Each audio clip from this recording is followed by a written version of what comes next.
Hey guys, Adam here. Welcome to another episode of On the Couch. Today I'm going to be reviewing 300 Rise of an Empire. Alright, so this was fine. It was an alright movie, really. If somewhat unnecessary after watching this. This is based off the as of yet unreleased Xerxes novel. Thing is, this movie lacks Xerxes a lot. Really, the most prominent thing he's done in this movie is just reveal his origin. Turns out, Xerxes is an idiot, manipulated by a woman, and also misses his daddy. Yeah, the main character in this killed Xerxes' father, and so he ends up getting manipulated by Eva Green, who has her into getting revenge on Greece. Turns out she has her own revenge plot, which she doesn't get to fulfill. Spoiler alert, she dies. Of course, everyone's gonna die. Well, at least the people who were gonna die in this died. But yeah, it's fine. Xerxes, really kind of disappointing. I was really kind of hoping for more Xerxes. They were playing it up in this movie. But guess what? Every scene of Xerxes you saw in the trailer. That's it. Every scene you saw were in the trailers. So really, the real star of this movie is Eva Green as Artemisia. I think I'm pronouncing that right. Anyway, yeah, Eva Green as Artemisia, who's really the main villain of this, if not like the real, especially since she's the real reason Xerxes started this war. All right, she is the fucking reason. All because she wants revenge on the Greeks, which I can sympathize with. They did show what they did to her, so I get it. But then there's this plot where when they show the main character Themistocles kill Xerxes' father, and he just looks at Xerxes and they say like, yeah, it was a mistake to leave Xerxes alive. Honestly, that he's not the problem. Now, granted, how the hell would anyone know? But Eva Green's character probably would have still found a way to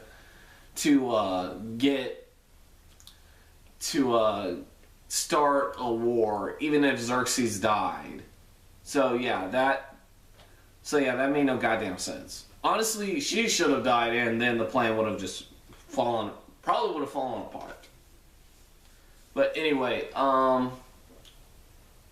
but yeah, it's, like I said, it's fine.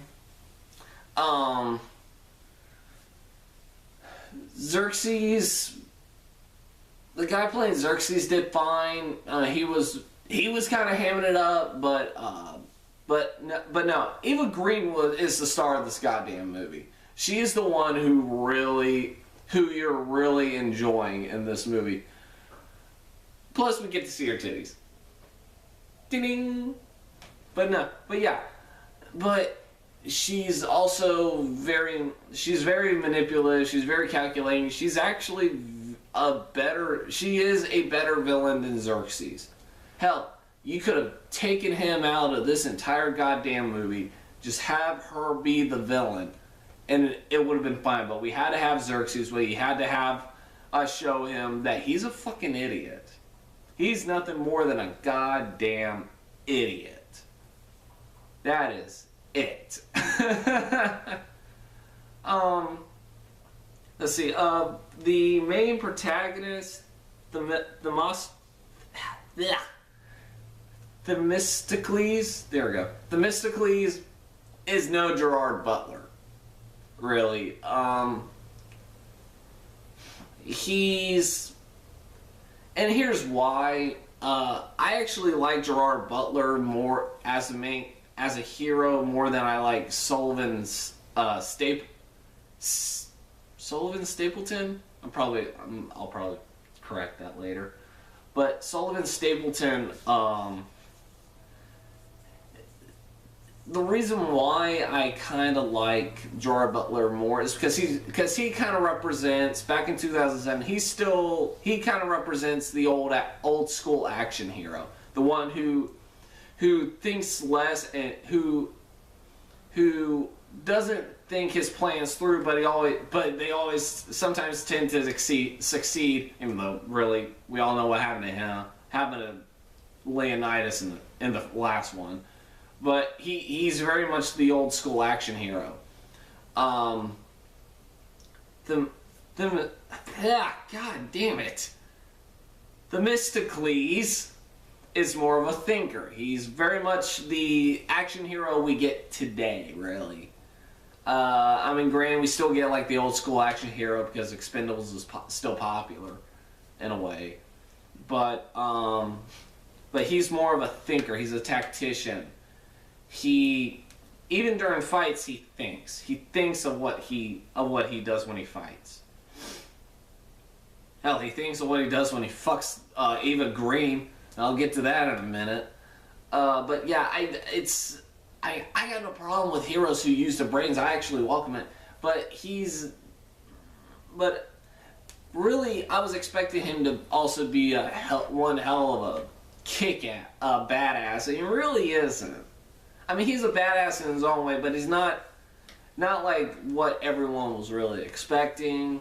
I wasn't expecting a cardboard cutout, which was good. I like the fact that they didn't make him a cardboard cutout. But I was also expecting just a little bit more with him. Let's see. Again, the acting was good. Like I said before, acting was good. Lena Headey was good in the brief scenes that she was in, and we actually get to see her kick some ass too, if very briefly in the end. But she kicks ass, which just gave me a hard on even more. All right, I mean, and again, this is the role. I think this is the role that got her Game of Thrones. This is what I expected. This is what I believe is the reason why she plays Cersei in Game of Thrones. But yeah, she's fucking badass in this movie. She really is. Despite her brief scene, when she gets her moment to shine, she gets her moment to shine.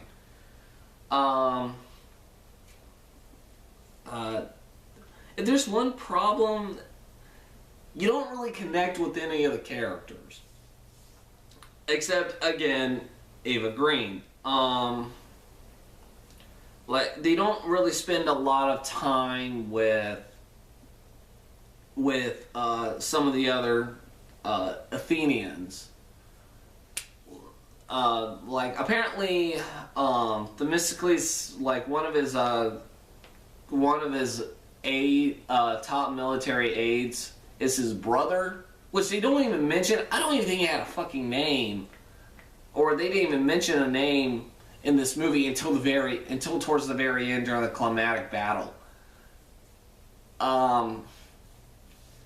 So, and I'm trying to think. I think that was the guy from Sherlock Holmes who plays his brother. Also Callan Mulvey. I think I'm saying that right. Callan Mulvey plays his other second in command, who is also the father general Spartan general. Who's basically just the Spartan general with a son from the first 300. That's all he really is. The only difference is he dies, the son lives. Well, okay, fine. He dies first. The son lives throughout unlike the rest of them, unlike the last one where the father lives to see his son die but dies later, but whatever. But no, the son lives. At least we believe he lives, because when the last battle starts, he does his badass moment and then he kind of just disappears. So we don't know what happens. I assume he still lives.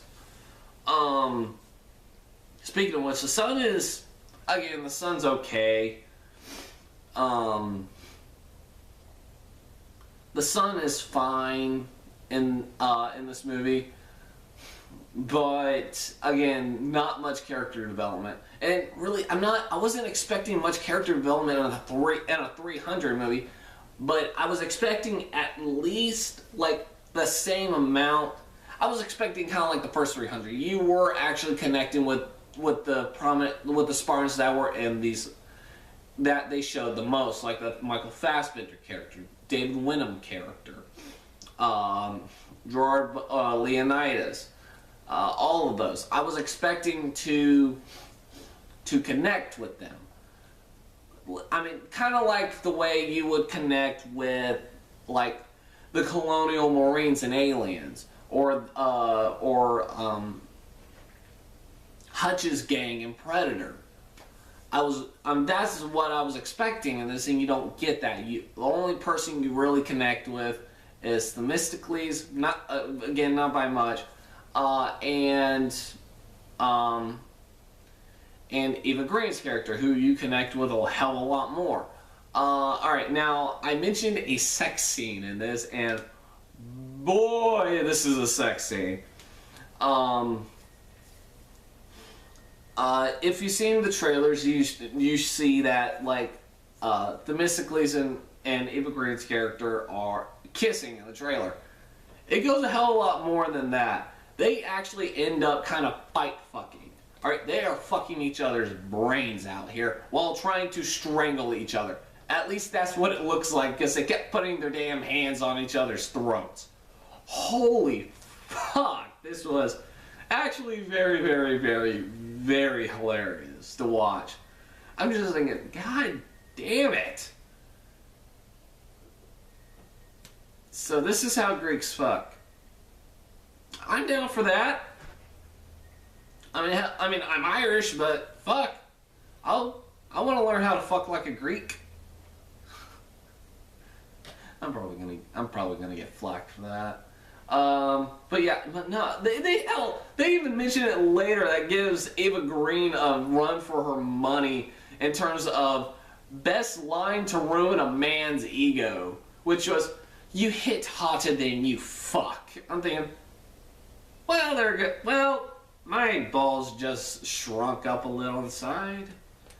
So yeah, seriously, you just got knocked off the number one spot of that list.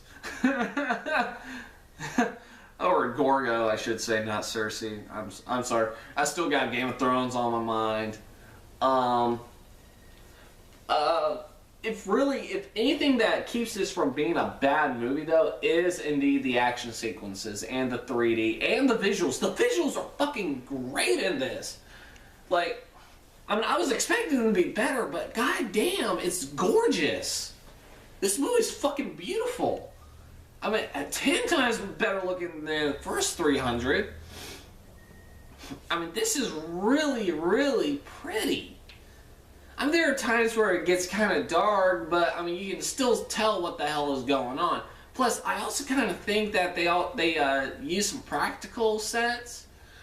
I mean, not really, but there were moments where it looked like they were using practical sets. Practical sets. Oh my god. Well, the sex was practical. That's for damn sure. Well, hell, it was more than practical. But no, well, a perfect example, the sex scene. I really do believe the setting in that movie, I mean, in that scene, was a real set. It was not a green screen. It was a real set. At least that's what I believe it was. But yeah, the fight, the action scenes, the fighting was really good in this. It's, again, a hell of a lot better than Legend of Hercules. Because, again, you can tell what the fuck is going on.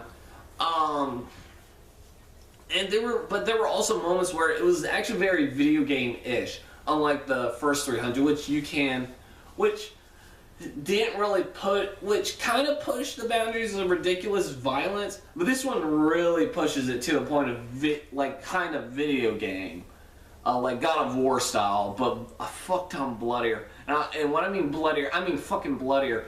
This movie shoots out more gallons of CGI blood than the last one. Alright, this is like God of War 3 levels of CGI blood. Like, you get stabbed in the shoulder all of a sudden, like all the blood in your body just starts splurting out in one shot. Which is so fucking unrealistic, but it's hilarious. I mean, it's just so goddamn funny. It's ridiculous because the first one didn't really do that. Like, it used CGI blood, and this is really the main problem I have with CGI blood. They overdo it. They overdo the CGI blood. Now, again, it's fine here because this is what because it is supposed to be a stylized comic book. I get that. But they really pushed it to get that fucking R rating, which they didn't really need to. The first 300 only used the right amount of blood to make it automatically correct. I know I'm probably pulling that word out of my ass, but that's how it is. But yeah, that's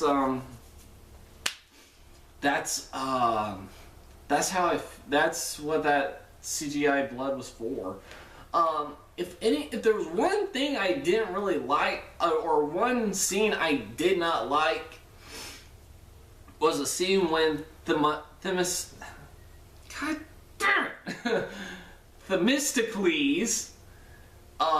ends up losing a battle. He's in the water. He sees all his dead soldiers in the water as well. All of a sudden, two giant fucking sea monsters come out of nowhere and eats them up. Now, this isn't like the Hydra or anything. No, these are just giant dinosaur-looking sea monsters. I know we're supposed to be in ancient times in this movie, but I don't think it was that ancient. I mean, what the fuck? These things start eating them, and then all of a sudden, and as Themistocles is watching this, all of a sudden he wakes up on the shore, saved by his brother, and they don't even mention it again.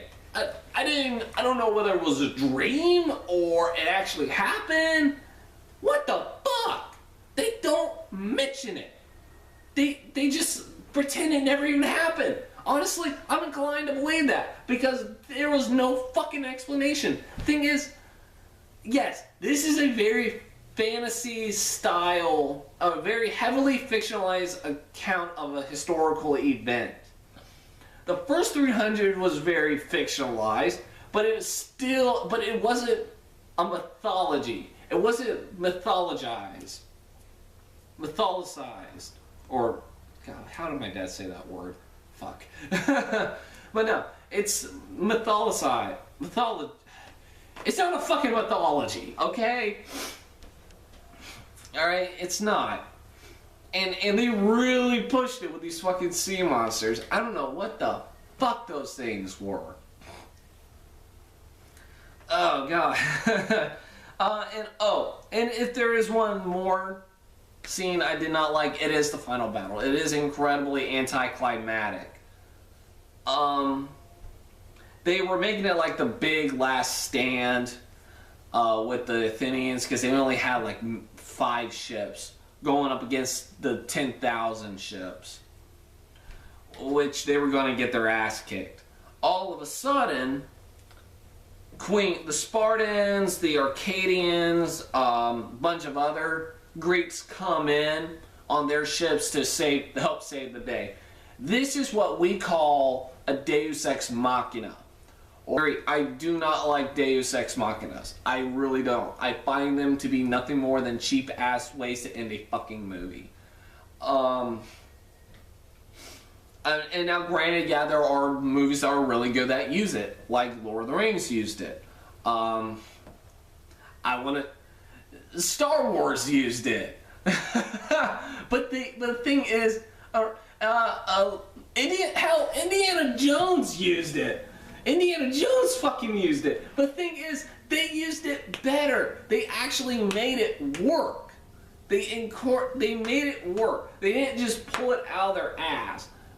This one did it just to help connect it to the ending of the last movie, where there was a unified Greece, which they kind of mentioned throughout this entire movie. Is Themistocles wants a unified Greece. No one else wants a unified Greece. Sparta doesn't want a unified Greece, and all of a sudden they get it at the very end because they're getting their ass handed to them.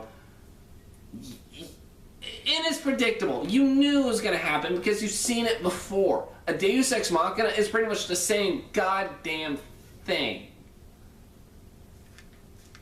I mean, no matter how different you try to make it, it's still going to be done the same way. Especially if you make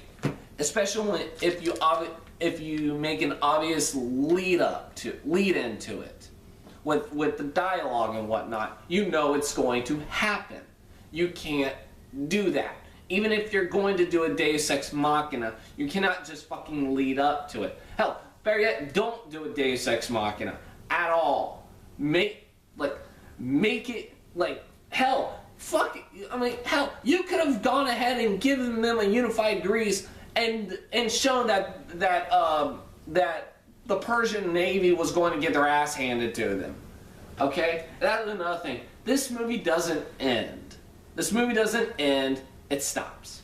It stops in the middle of the battle. Themistocles kills Eva Green's character. Spartans, Arcadians, the rest, all of Greece shows up, starts whooping Persian ass. Xerxes runs away, and all of a sudden it goes to Themistocles running towards the camera and then blackout. End of movie. It doesn't end, it just stops. Now, granted, I'm fine with the ending, but I wanted some closure besides what we got. I mean, at least the first 300 gave us closure. This one doesn't, because I mean, granted, yeah, it's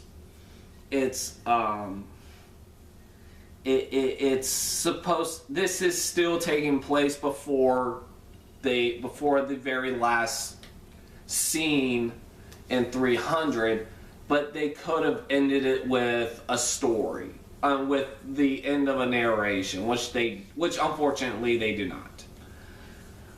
God, I'm trying to think what else about this movie. I think that's it. That's it for 300 Rise of an Empire. If anything, with all that said, I still thought it was fine. I still had a good time. I enjoyed what it gave me, which was a lot of action, a lot of blood, a lot of sex. So yeah, 300 Rise of an Empire. I actually kind of figured this was going to be the score I'd be giving it, which is a 7 out of 10. I'm going to give it a 7 out of 10, mostly because I still enjoyed myself. The visuals were fucking beautiful, and also Eva Green was a blast in this movie. I enjoyed myself. I didn't enjoy myself as much as the first 300, but I still enjoyed myself. I mean, hell, I'm probably going to enjoy myself a lot more than the next movie I gotta go see today. So, yeah. 300, Rise of an Empire, 7 out of 10. If you want to see it, just kill some time, go see it and kill some time. Especially in IMAX 3D. Fucking beautiful 3D. Very well done. It's a hell of a lot better than some of the other 3D I've seen, because they actually fucking incorporate the 3D. So, with that said, let's go to trailers. First one is X-Men Days of Future Past, which, like I said, I saw this in IMAX. So it was actually surprising. It's still the same trailer as or I should say, the only trailer that was released. Come on, Bryan Singer, I'm waiting on my other one. Give it to me already, please. But yeah, X-Men Days of Future Past, looking forward to it. Really excited. I got Transcendence again, so I'm not going to go into that. Here's one that I've said before I am super excited for.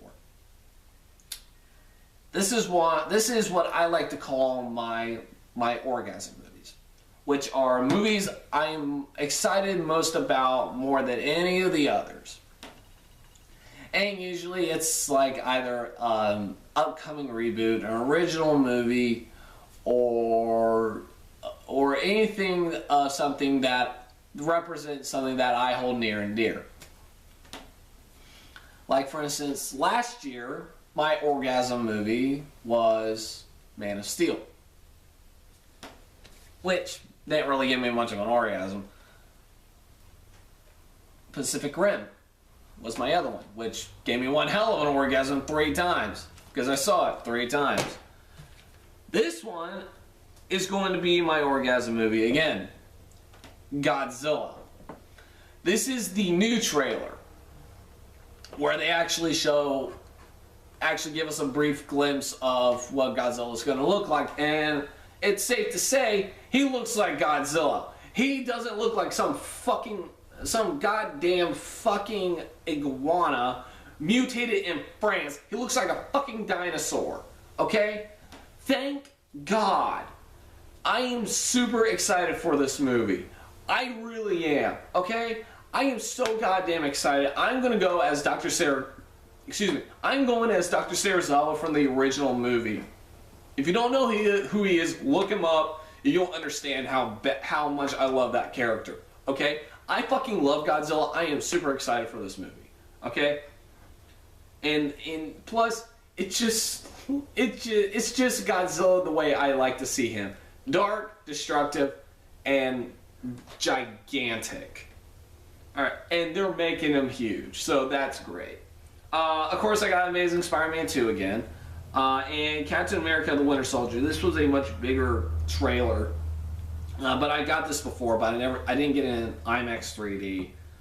I'm really looking forward to Captain America the Winter Soldier. Not like orgasm levels, but I am looking forward to it. Because I thought the last one was really, really good. The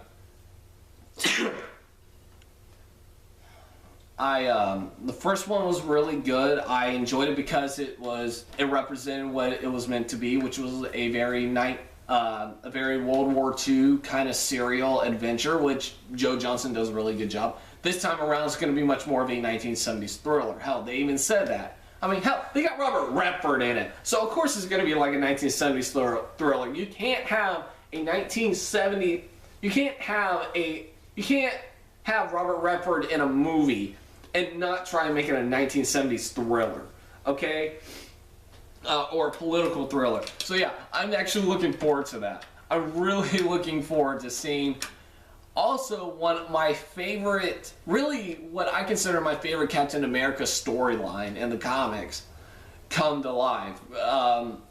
Because even when Bucky Barnes was announced, I was super excited because I knew exactly what was going to happen afterwards. That there was no way they were going to not do a Winter Soldier movie or have one of the sequels be about the Winter Soldier. So yeah, Captain America, Winter Soldier, I'm really, really excited for. And that's pretty much it on trailers. So yeah, definitely go see 300 Rise of the Empire if you just want to kill some time or see that amazing Godzilla trailer. That's all I can. That's what I really can just recommend for this movie. Later today, I'm gonna go see Peabody and Sherman. And I'll be back to review that. All right. So until then, bye.